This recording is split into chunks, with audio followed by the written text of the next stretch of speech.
Fidèles auditeurs de Sud FM, bonjour.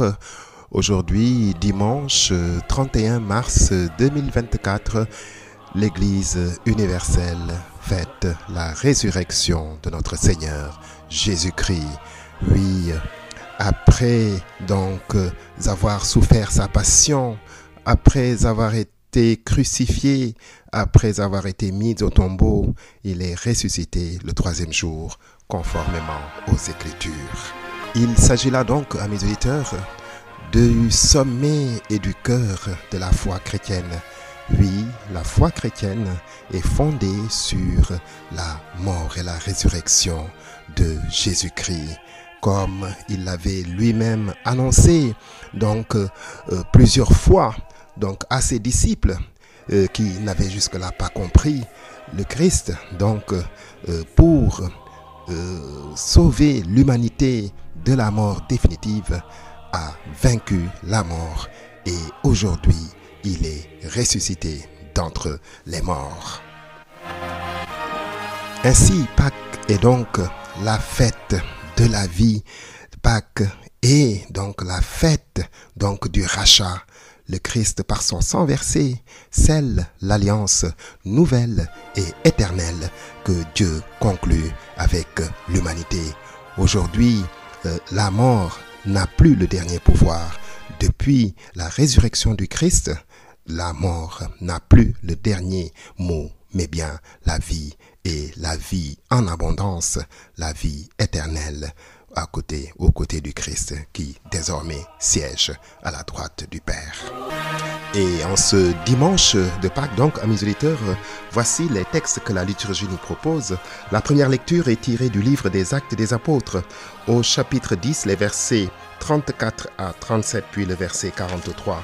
La deuxième lecture est tirée de la lettre de Saint Paul apôtre aux Colossiens, au chapitre 3, les versets 1 à 4. Ou même, donc, voilà, la première lettre de Saint Paul aux Corinthiens, là, on a le choix. Enfin, l'évangile de ce dimanche est de Saint Jean au chapitre 20, les versets 1 à 9. Voilà donc, amis auditeurs, les textes de ce dimanche de Pâques. Mais un des points donc forts de la célébration de la résurrection, c'est la vigile pascale. C'est donc ce qu'on appelle communément la messe de minuit. Voilà, amis auditeurs, ce que nous avons entendu cette nuit, la nuit dernière, à la messe de minuit, à la vigile pascale. Après avoir donc allumé et béni le feu sacré et après être entré dans l'église à la lumière des bougies allumées, eh bien donc nous avons entendu ce merveilleux chant, l'Exultet, qui célèbre la victoire de la lumière sur les ténèbres, la victoire du jour sur la nuit, la victoire du bien sur le mal, la victoire de la vie sur la mort. Et c'est tout cela que le Christ, ressuscité d'entre les morts, a réalisé, comme nous le disons dans notre credo. Il est descendu aux enfers, c'est-à-dire dans le Sheol, dans le séjour des morts, où il a libéré, déchaîné, enlevé les chaînes de tous ceux qui, avant lui, étaient morts, s'étaient endormis dans la mort, sans espoir de résurrection. Oui, le Christ, donc, a vaincu la mort, et c'est ce que nous dit ce merveilleux chant, l'Exultet. Le temps est là où le Christ... Lecture du livre des Actes des Apôtres. Quand Pierre arriva à Césarée, chez un centurion de l'armée romaine, il prit la parole. « Vous savez ce qui s'est passé à travers tout le pays des Juifs, depuis les débuts en Galilée, après le baptême proclamé par Jean. Jésus de Nazareth, Dieu l'a consacré par l'Esprit Saint et rempli de sa force. Là où il passait, il faisait le bien et il guérissait tous ceux qui étaient sous le pouvoir du démon, car Dieu était avec lui. Et nous, les apôtres, nous sommes témoins de tout ce qu'il a fait dans le pays des Juifs et à Jérusalem. Ils l'ont fait mourir en le pendant au bois du supplice. Et voici que Dieu l'a ressuscité le 3e jour. Il lui a donné de se montrer, non pas à tout le peuple, mais seulement aux témoins que Dieu avait choisis d'avance, à nous qui avons mangé et bu avec lui après sa résurrection d'entre les morts. Il nous a chargés d'annoncer au peuple et de témoigner que Dieu l'a choisi comme juge des vivants et des morts. C'est à lui que tous les prophètes rendent ce témoignage. Tout homme qui croit en lui reçoit par lui le pardon de ses péchés. Voilà donc, amis auditeurs, le texte de la première lecture entendu en ce jour de Pâques, donc solennité de la résurrection de notre Seigneur Jésus-Christ. Les œuvres de Jésus, amis auditeurs, sont des faits avérés. Mais pour y voir des signes révélateurs de sa véritable identité, il faut une lumière d'en haut, transmise par l'Écriture, la prédication d'un apôtre, le témoignage d'un croyant.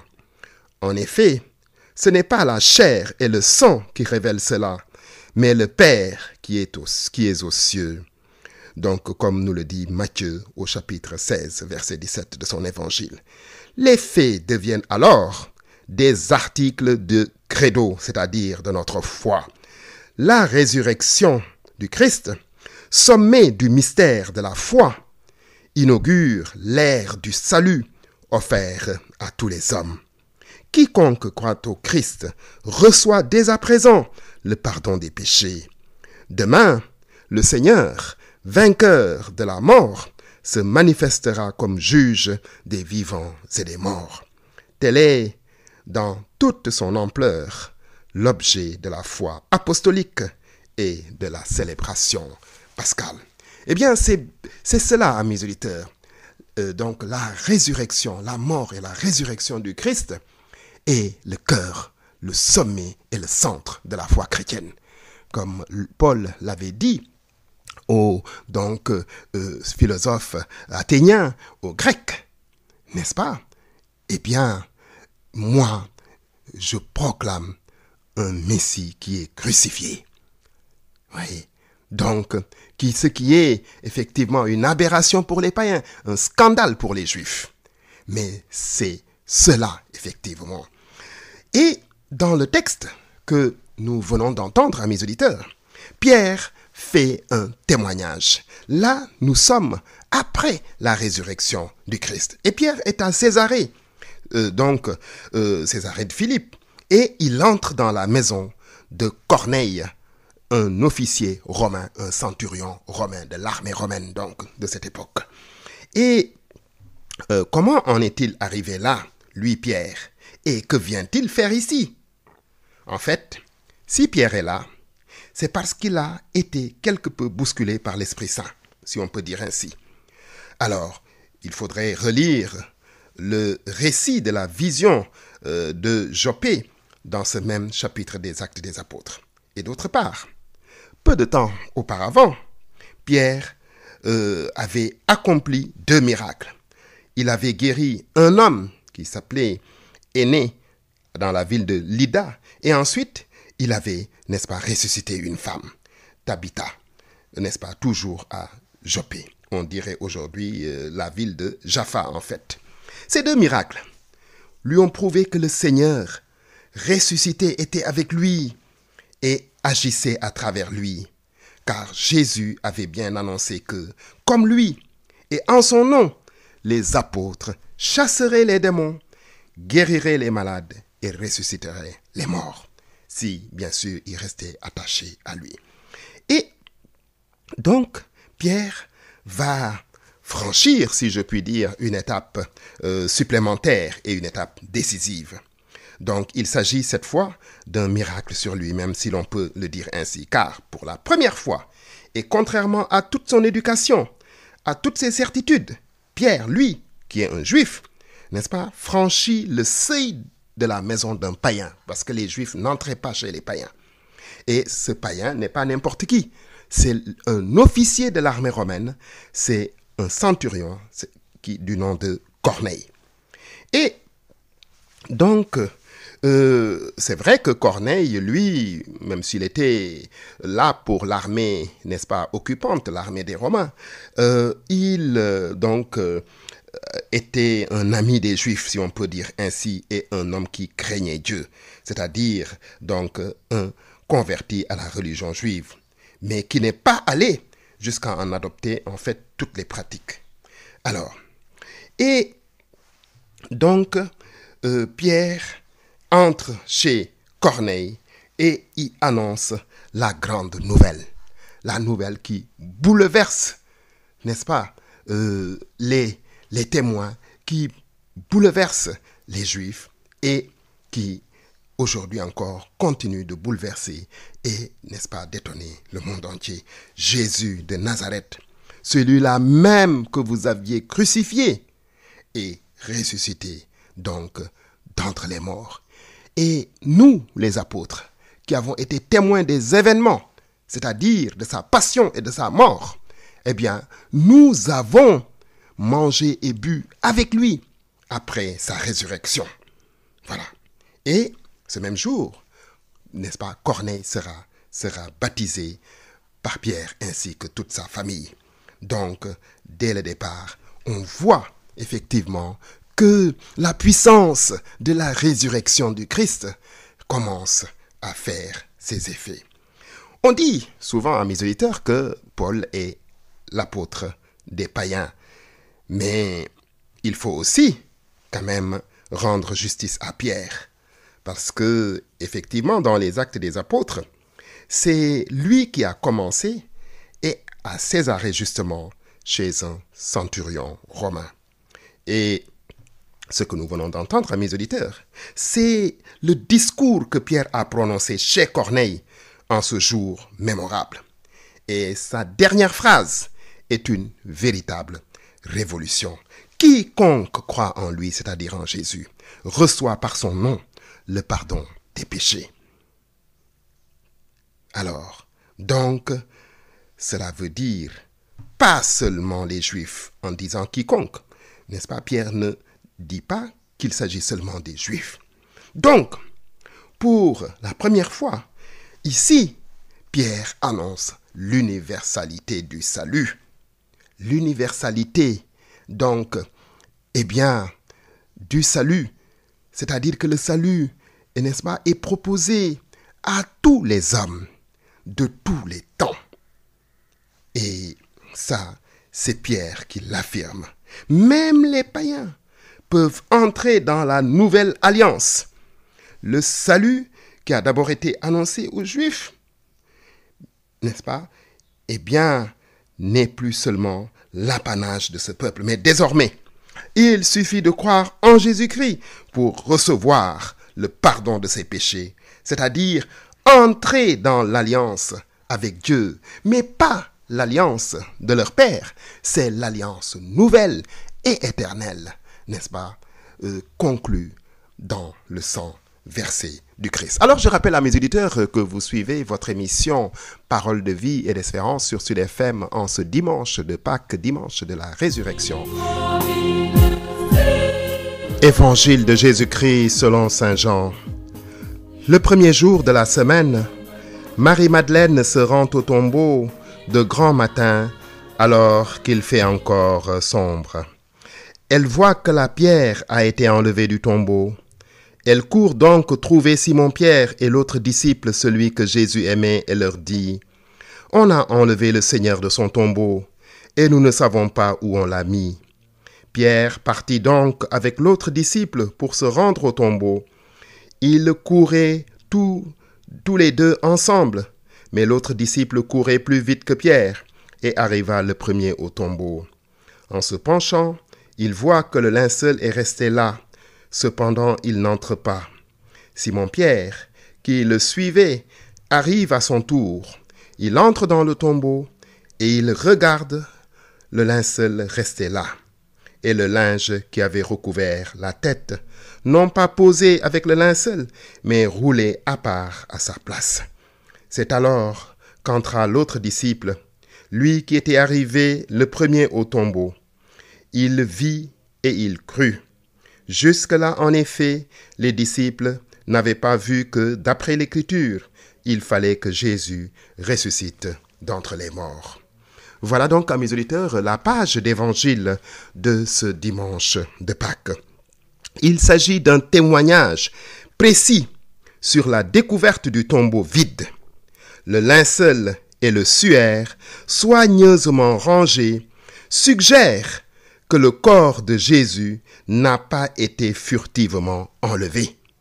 En réalité, amis auditeurs, les détracteurs, n'est-ce pas, de la résurrection de Jésus avancent cet argument. Parce qu'en réalité, on pourrait reprocher aux chrétiens, effectivement, de fonder leur foi en la résurrection de Jésus sur un tombeau vide. Mais tel n'est pas le cas. Oui, le tombeau est vide, mais pas de n'importe quelle manière. Certains avaient prétendu que le corps avait été volé. Mais quand le disciple que Jésus aimait, vraisemblablement Jean, court et va au tombeau avec Pierre, il arrive le premier puisqu'il est plus jeune que Pierre. Il court, il arrive le premier. Il regarde, il voit que le tombeau est vide. Parce que le tombeau, on n'enterrait pas les gens, n'est-ce pas, comme nous enterrons aujourd'hui dans la terre. On creusait dans la roche. On creusait dans la roche un tombeau et on glissait le corps. Et quand, effectivement, Jean arrive le premier, il voit que le tombeau est vide. Et il voit que le linceul avec lequel on avait enveloppé le corps était resté là à sa place. Ça veut dire quoi? Ça veut dire que lorsque, effectivement, on devait déposer un mort dans son tombeau, on attachait, on le liait, n'est-ce pas? Et donc, si le corps avait été volé, on l'aurait, n'est-ce pas, peut-être déchiré le linceul et jeté les choses n'importe comment.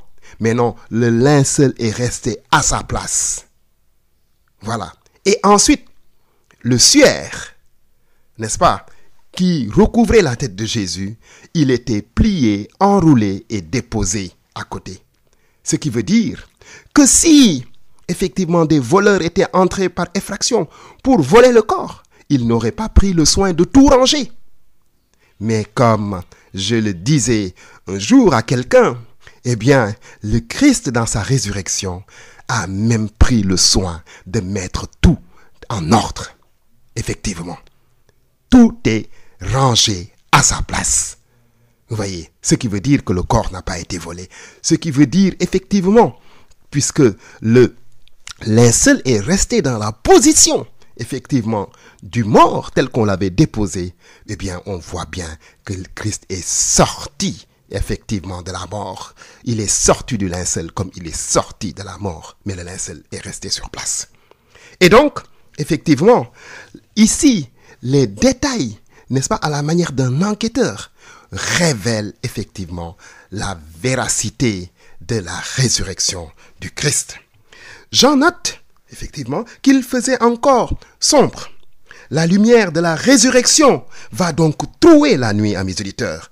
On pense évidemment au prologue du même évangile de Jean. La lumière, disait-il, brille dans les ténèbres, et les ténèbres ne l'ont pas arrêtée. Les ténèbres n'ont pas pu saisir la lumière. Oui, la puissance, n'est-ce pas, de la résurrection du Christ est inarrêtable. Elle triomphe des ténèbres, elle triomphe de la mort, véritablement. Donc, au double sens du mot, arrêter ou saisir signifie à la fois comprendre et arrêter. Les ténèbres n'ont pas compris la lumière parce que, comme dit Jésus également chez Jean, le monde ne peut recevoir l'esprit de vérité ou encore la lumière est venue dans le monde et les hommes ont préféré les ténèbres à la lumière. Mais malgré tout, les ténèbres ne pourront pas l'arrêter, c'est-à-dire l'empêcher de briller. Et ça, c'est encore toujours Saint Jean qui nous le dit. Jésus dit, moi, je suis vainqueur du monde. Donc, alors qu'il faisait encore sombre, Marie de Magdala voit que la pierre a été enlevée du tombeau. Elle court trouver Simon-Pierre et l'autre disciple, celui que Jésus aimait. Et là, bien entendu, ils viennent et ce sont là, amis auditeurs, les premiers témoins de la résurrection du Christ. Une femme, Marie de Magdala, Pierre et l'apôtre Jean. Et on nous dit que Jean arrive le premier, mais n'entre pas. Il laisse donc la préséance à Pierre, qui est le chef des apôtres. Voilà. Et Pierre entre et c'est après seulement que Jean va entrer. Et l'évangéliste nous dit, il vit et il crut véritablement. Donc, c'est cela aussi la vraie foi. Elle n'a pas besoin, effectivement, de preuves, n'est-ce pas? J'allais dire excessives. Croire, c'est ne pas voir. Mais eux, ils ont vu. Non pas le ressuscité, mais donc, effectivement, le tombeau vide. Puisqu'en ce moment-là, comme Jésus l'avait annoncé, et comme l'ange qu'ils vont trouver, donc là, va le leur dire, eh bien, il est ressuscité et il vous précède en Galilée. C'est là que vous le trouverez. Donc, tout ceci, amis auditeurs, confirme ce que Pierre disait au centurion romain.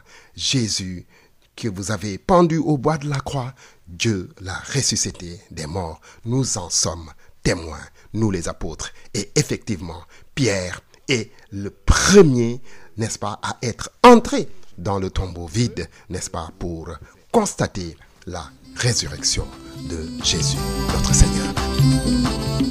Lecture de la lettre de Saint Paul apôtre aux Colossiens. Frères, vous êtes ressuscités avec le Christ. Recherchez donc les réalités d'en haut. C'est là qu'est le Christ, assis à la droite de Dieu. Tendez vers les réalités d'en haut et non pas vers celles de la terre. En effet, vous êtes morts avec le Christ et votre vie reste cachée avec lui en Dieu. Quand paraîtra le Christ, votre vie, alors vous aussi, vous paraîtrez avec lui dans la gloire. Eh bien, morts et ressuscités avec le Christ, tels sont les croyants au sortir du bain baptismal. C'est-à-dire qu'avec le baptême, nous sommes plongés dans la mort et la résurrection du Christ. Nous prenons part, n'est-ce pas, à sa gloire, lui qui, pour toujours désormais, siège à la droite du Père. Ce changement radical de notre condition, n'est-ce pas, ou de la condition des croyants, qui reste encore caché au regard, doit donner une orientation et une dynamique nouvelle à leur vie dans tous les domaines et pas uniquement sur le plan moral. C'est pour cela que Pierre nous dit, regardez les réalités d'en haut, c'est là qu'est le Christ. Donc voilà. Ainsi donc, amis auditeurs, comme je l'ai dit au début de cette émission, l'Église fête la résurrection de notre Seigneur Jésus-Christ, qui est le sommet, le centre et le cœur de la foi chrétienne. Oui, si Jésus n'est pas ressuscité d'entre les morts, nous dit Paul, alors notre foi est vaine. Nous serions les plus à plaindre parmi les hommes. Mais Paul ajoute, mais non, Christ est vraiment ressuscité. C'est ce que Pierre déclare dans la première lecture chez le centurion Corneille. C'est ce que les disciples, n'est-ce pas, déclarent. C'est ce que l'Église professe et proclame depuis plus de 2000 ans. C'est pour cette résurrection du Christ que nous avons eu tous les martyrs de tous les temps qui ont affirmé cette vérité de foi. Et quand on sait que peut-être personne n'est prêt à mourir pour, n'est-ce pas, le mensonge, alors on comprend bien que ce pourquoi, effectivement, tous ces martyrs sont morts, ce pourquoi l'Église continue à courant et à contre-courant de témoigner est une vérité de foi et une vérité essentielle. Christ est ressuscité et c'est pour cela que nous aussi, nous aurons part à la résurrection et nous aurons part à sa gloire. Ainsi donc, amis auditeurs, votre émission catholique de ce jour de Pâques est terminée. Alors je dis bonne fête de Pâques à tous nos fidèles auditeurs, à Marie-Thérèse Kafala, à Jean-Baptiste Sen, à Alima Bernadette et à tous ceux qui, comme Charles Fay et les autres, écoutent tous les dimanches cette émission. Bonne fête, alléluia, il est vraiment ressuscité, notre Seigneur Jésus-Christ.